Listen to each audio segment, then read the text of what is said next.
My name is Kevin Cronin from Florida Orthopedic Institute in Tampa, Florida, and today we will be demonstrating the BioStack technique, which consists of a ROTIUM interpositional wick as well as an onlay BioCharge. Here we have a full thickness crescent type tear of the supraspinatus tendon. We elected to repair this with two medial row 5.5 millimeter hard body double loaded anchors with suture tape. After placement of our medial row anchors, we proceeded with our split wick technique. The anterior anchors were brought out through the lateral portal and the ROTIUM was loaded onto this and entered into the joint and laid flat on the greater tuberosity. We then passed our sutures from anterior to posterior in a horizontal mattress fashion using a self-capturing suture device.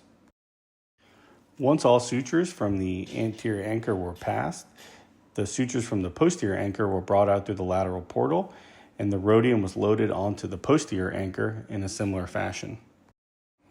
We then proceeded with passing our posterior sutures using a similar horizontal mattress technique.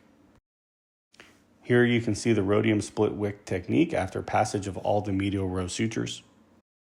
The medial row sutures were tied with alternating half hitches from posterior to anterior.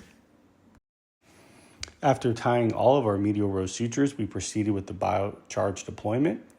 A single suture limb was brought out through the lateral portal. Using the provided snare, the single suture limb was loaded through the BioCharge implant and shuttled down the cannula with a teeth grasper, while holding gentle tension on the suture limb. The BioCharge was laid flat over the rotator cuff tendon. We then retrieved one suture limb from each knot for our anterior lateral row anchor.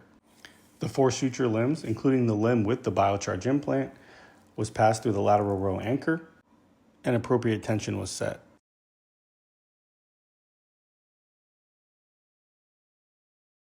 The additional suture limbs did lay flat over the BioCharge to increase our compression across the repair site.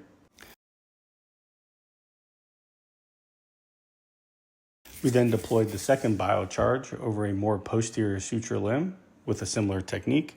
The remaining suture limbs were brought into a posterior lateral row anchor.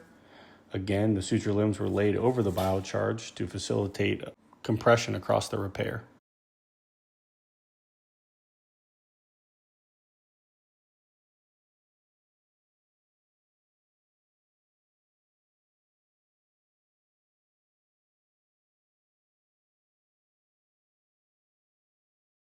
Here you can see the final configuration with the BioStack technique.